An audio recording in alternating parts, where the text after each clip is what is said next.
మధుబాబు గారి పుస్తకాలను కొనుక్కొని చదవాలనుకునేవారు సత్యవాణి పబ్లికేషన్స్ 9652488668 పై సంప్రదించగలరు. మధుబాబు గారి అద్భుత జానపద సృష్టి వెన్నెల మడుగు 13వ భాగం. నన్ను మా తండ్రి గారి దగ్గరికి తీసుకుపోతున్నావా లేదా? మొండిగా మరోసారి అతన్ని అడిగింది రాకుమారి.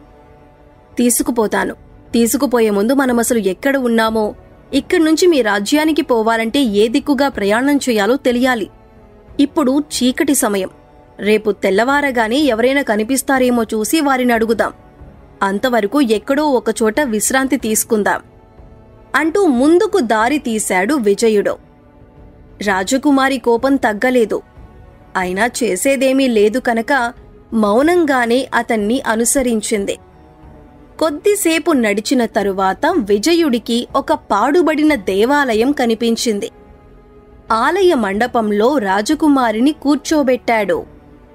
ఆకలి తీర్చుకోవటానికి ఆహారం ఏదైనా దొరుకుతుందేమో తీసుకువస్తాను. నేను వచ్చేటంతవరకు ఇక్కడ్నుంచి కదలవద్దు అని హెచ్చరించి ఆలయం వెనక ఉన్న చెట్ల తోపులోకి వెళ్లాడు. వెంటనే అతన్ని పలుకరించింది ఒక పెద్ద మర్రి చెట్టు.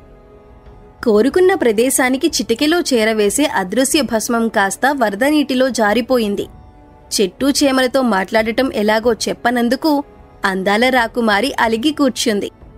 60 యోజనాల అవతల ఉన్నది ఆమె తండ్రిగారి రాజ్యం. రోజుల తరబడి నడిచినా అక్కడికి చేరుకోవటానికి చాలా కాలం పడుతుంది. ఈ పరిస్థితుల్లో ఏం చేయాలని అనుకుంటున్నావు అని అతనిని అడిగింది. అదృశ్య భస్మం వరద నీటిలో జారిపోయిందని తెలిసి కొంచెం బాధ కలిగినా ఆ విషయాన్ని వెంటనే మరిచిపోయాడు విజయుడు. రాకుమారిని వెంటబెట్టుకుని ఆమె రాజ్యం కేసి ప్రయాణం చేయటమే. ఎన్ని రోజులు పట్టినా వేరే దారేముంది అని ఆ వృక్షాన్నే అడిగాడు. నీ పట్టుదల ఎటువంటిదో నాకు తెలుసు. కాని ఈ లోపల ఎన్నెన్నో అవాంతరాలు, ఎన్నెన్నో ప్రమాదాలు ఎదురవుతాయి. ఏం చేస్తావు అని ఇంకో ప్రశ్న వేసింది ఆ చెట్టు. ఎటువంటి అవాంతరాలు ఎదురవుతాయి అని అడిగాడు విజయుడు. మొదటి అవాంతరం ఇప్పుడే అర్ధరాత్రి గడిచిన తర్వాత ఎదురవుతుంది. నరమాంసంతో విందులు చేసుకునే యక్షిణి బృందం ఒకటి రాకుమారి కూర్చుని ఉన్న మండపం దగ్గరికి వస్తుంది అన్నది మర్రి చెట్టు. ఆ మాటల్ని వినేసరికి జల్లుమన్నది విజయుడి శరీరం.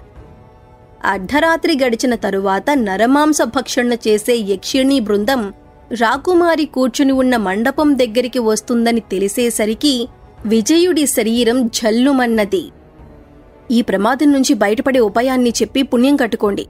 మీ మేలెన్నడూ మరువలేను అన్నాడతను మర్రి చెట్టుతో. అందుకా చెట్టు పకపకా నవ్వింది. ఉపాయమైతే నేను తప్పకుండా చెబుతాను. కానీ నేను చెప్పినట్లు చేయటం చేతకాదు కదా అని అన్నది. ఎందుకు చేతకాదు? ఆశ్చర్యంగా అడిగాడు విజయుడు. ఎందుకు చేతకాదు నీకు ఇప్పుడు చెప్పినా అర్థం కాదు. అయినా సరే నోరు తెరిచిన సహాయాన్ని అడిగావు కాబట్టి చెబుతున్నాను. ముందు నువ్వు రాకుమారిని ఆ మండపంలో నుంచి అవతలికి తీసుకువెళ్ళు.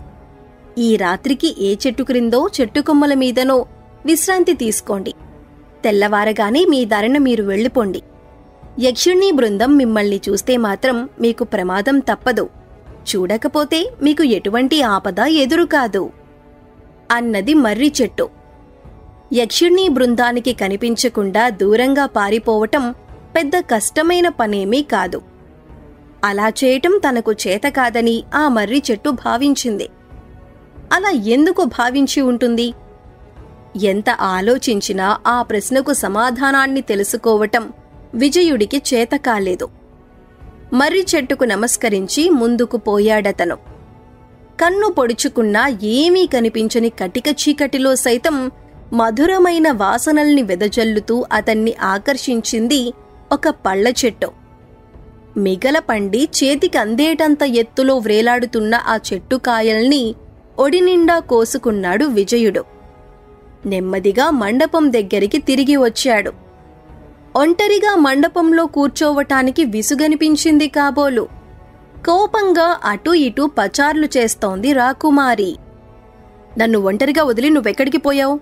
పిచ్చివాడి మాదిరి చెట్టు పుట్టలతో మాట్లాడ్డానికి పోయావా నేను ఆకలితో అలమటించిపోతున్న సంగతిని మరిచిపోయావా? అతన్ని చూడగానే కస్సుబుస్సులాడింది.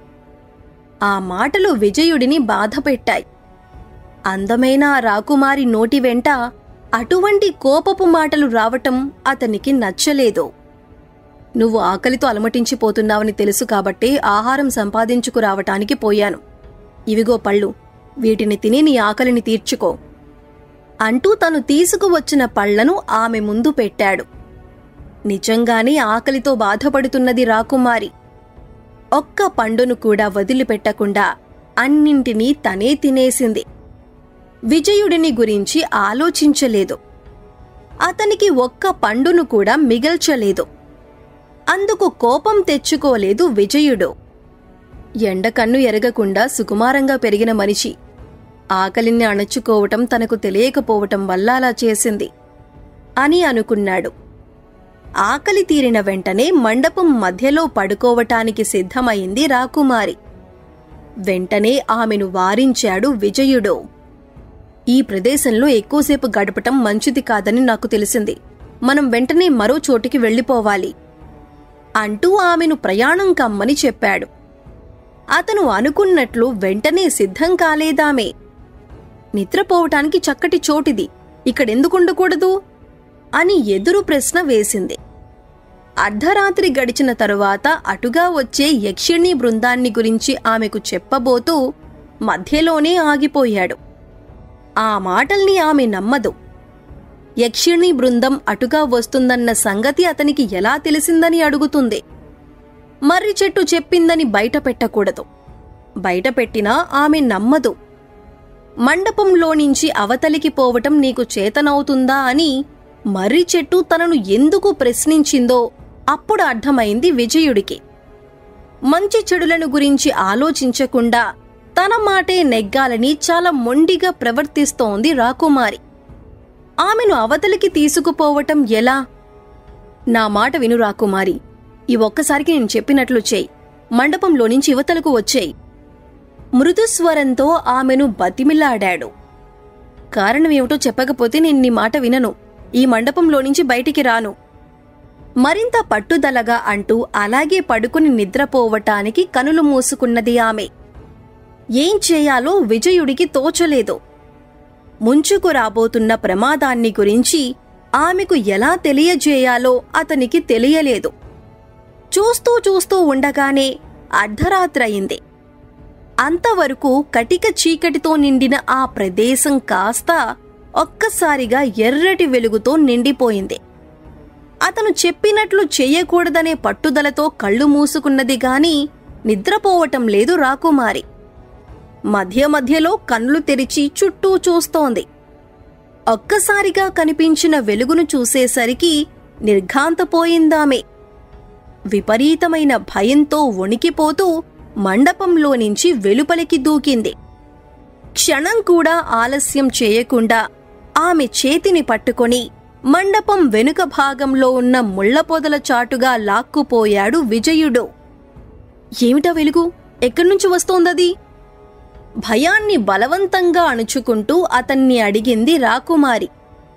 అక్కడికి రానున్న యక్షిణీ బృందాన్ని గురించి చెబితే ఆమె మరింతగా భయపడిపోతుందన్న ఉద్దేశంతో సమాధానమివ్వలేదు విజయుడు.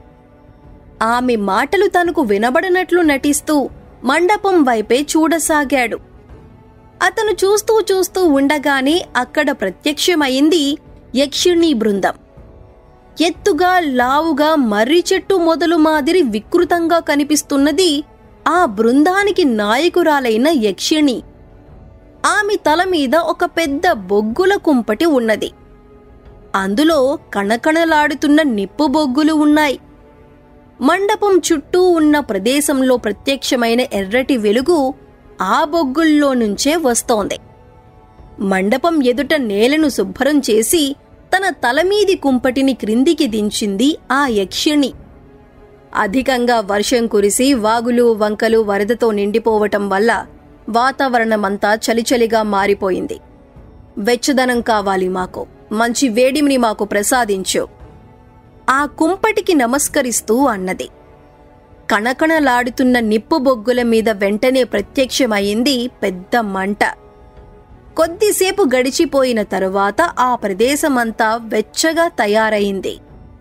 14 లోకాలన్నింటినీ పరుగు పరుగున చుట్టి వచ్చాం. ఆకలితో మా దేహాలు అలసిపోతున్నాయి. ఆహారం కావాలి. కుంపటి, రుచికరమైన ఆహారం మాకివ్వాలి. మరోసారి కుంపటితో అన్నది యక్షిణి. విజయుడు చూస్తూ ఉండగానే పెద్ద పెద్ద బంగారు పళ్ళాలు బొగ్గుల కుంపటి చుట్టూ ప్రత్యక్షమయ్యాయి. రుచికరమైన కూరలు, పళ్ళు, ఫలహారాలు, పచ్చళ్ళు మొదలైన వాటితో కూడిన ఆహారం ఆ పళ్ళాలలోకి వచ్చింది. రండి, భోజనం చేసి పాటలు పాడుకుందాం. తెల్లవారేసరికి మనం శివనగరం వెళ్ళాలి అంటూ మిగిలిన యక్షిణులను పిలిచింది నాయకురాలు. ఒకరి తర్వాత ఒకరుగా కుంపటి చుట్టూ ఉన్న పళ్ళాల దగ్గరికి వచ్చారు వారందరూ. పళ్ళాలలోని ఆహారాన్ని చూసి మూతులు ముడిచారు. ఏమిటి, ఏమైంది మీకు? ఆశ్చర్యంగా అడిగింది నాయకురాలు. పండుగనాడు కూడా పాత కంబళి కప్పుకున్నట్లు చలిచలిగా ఉన్న రోజును కూడా ఈ శాఖపాకాల తిండి మాకు వద్దు. రుచికరమైన నరమాంసం కావాలి. అది ఉంటేనే తింటాం అంటూ వెనక్కి వెళ్లి మండపంలో కూర్చున్నారు వారందరూ. ఈ కుంపటిని సృష్టించిన రాక్షస శిల్పి మనకు చెప్పిన మాటలు మీరు మరిచిపోయారు. శాఖపాకాలని సృష్టిస్తుందిది. మాంసాహారాన్ని పొరపాటును కూడా మనకు ఇవ్వదు. ఉన్న పళ్ళాన మీరు మాంసం కావాలంటే ఎలా? కోపంగా చూస్తూ వారిని ప్రశ్నించింది నాయకురాలు. మండపంలో కూర్చున్న యక్షిణి ఒకర్తే ఉన్నట్లుండి లేచి నిలబడి ఆ ప్రదేశమంతా ప్రతిధ్వనించేటట్లు పెడబొబ్బ ఒకటి పెట్టింది. అదిరిపడి ఆమె కేసి చూశారు మిగిలిన వారందరూ. ఇప్పటిదాకా బాగానే ఉన్నావు, అప్పుడే నీకేమైందే? పిచ్చెక్కిందా అని అడిగారు. నాకు పిచ్చెక్కలేదు. వర్షపు గాలిని పీల్చి పీల్చి మీ ముక్కులు పూడుకుపోయాయి. నోరూరించే నరవాసన ఘాటుగా వస్తోంది. ముక్కులు చీదుకుని ఒకసారి గాలిని గట్టిగా వాసన చూడండి అని చెప్పింది ఆ యక్షిణి. బుర్రు బుర్రుమనే శబ్దంతో ముక్కులు చీది తలల్ని పైకెత్తి గాలిని వాసన చూశారు యక్షిణులందరూ. ఆహా, మన లంబోదరి నిజమే చెప్పింది. నోరూరించే నరులెవరో ఈ చుట్టుపక్కల ఉన్నారు. వెతకండి, పొదలన్నింటినీ గాలించండి. ఉన్నట్లుండి బిగ్గరగా అరిచింది నాయకురాలు. గొల్లుగొల్లున అరుస్తూ తలా ఒక పక్కకు బయలుదేరారు యక్షిణులందరూ. నరవాసనను ముందుగా పసిగట్టిన లంబోదరి విజయుడు, రాకుమారి దాక్కున్న పొదల దగ్గరికి వెళ్ళింది. పరమ భయంకరంగా ఉన్న ఆ యక్షిణీ రూపాన్ని చూసి భయంతో బెంబేలెత్తిపోయింది రాకుమారి. విజయుడు ఎంతగా ఆపినా ఆగకుండా అతని చేతిని విసిరికొట్టి దూరంగా పారిపోవటానికి చూసింది. ఆమె పొదల్లోనుంచి కదిలిన వెంటనే ఆమెను చూసింది లంబోదరి. లగలగా లగలగా లాక్కురావే కుంపటి, రుచికరమైన ఆహారం చేజారిపోకముందే పొగపెట్టి పట్టుకోవే అని అరిచింది. మండపం ముందు కుంపటిలోనించి ఒక్కసారిగా దట్టమైన పొగ గాలిలోకి లేచి రాకుమారిని చుట్టుముట్టింది. కెవ్వున అరిచి రాజకుమారి తెలివి తప్పి పడిపోయింది. తెలివి తప్పి పడిపోయిన రాజకుమారిని గాలిలోకి లేపి యక్షిణుల దగ్గరికి మోసుకుపోయింది కుంపటిలో నుంచి వచ్చిన పొగ. ఆహాహా, అందమైన ఆహారం. దారి తప్పి అలమటించే చచ్చుపుచ్చు మానవుల్నే తప్ప వయసులో ఉన్న ఆడమనిషిని ఎంతవరకు ఆరగించనేలేదు. చలిచలిగా ఉన్న ఈ వాతావరణంలో వెచ్చవెచ్చటి విందు దొరికింది. రాజేయవే కుంపటి, మంటల్ని రాజేసి ఈ మత్త కాసిని బహుముచ్చటగా వండి మాకు వడ్డించవే అంటూ కుంపటిని అడిగింది యక్షిణీ బృందానికి నాయకురాలు. నిప్పు బొగ్గులతో నిండి ఉన్న కుంపటిలోనించి ఒక్కసారిగా నిలువెత్తు మంటలు పైకి లేచాయి. నేలమీద పడి ఉన్న రాకుమారి మళ్లీ గాలిలోకి లేపబడింది. దట్టమైన పొదల చాటు నుంచి ఆ దృశ్యాన్ని చూస్తున్న విజయుడి ఒళ్ళు కారం రాసినట్లు చిమచిమలాడింది. ఆలస్యం చేస్తే రాకుమారి కుంపటిలోనించి లేస్తున్న మంటల్లో పడి మరణించటం తప్పనిసరి. ఆమెను రక్షించటానికి తను ముందుకు అడుగు వేస్తే తనకు కూడా అదే గతి పడుతుంది. ఇప్పుడేం చెయ్యాలి? ఏం చెయ్యాలో తీరికగా ఆలోచించేందుకు అక్కడ వ్యవధి లేదు. గాలిలోకి లేచిన రాకుమారి మంటలకు అతి సమీపంలోకి పోబోతున్నది. నడుముకు వేలాడుతున్న ఖడ్గాన్ని బయటికి లాగి గుండెలు జలధరించేటట్లు పెద్ద సింహనాదం చేశాడు విజయుడు.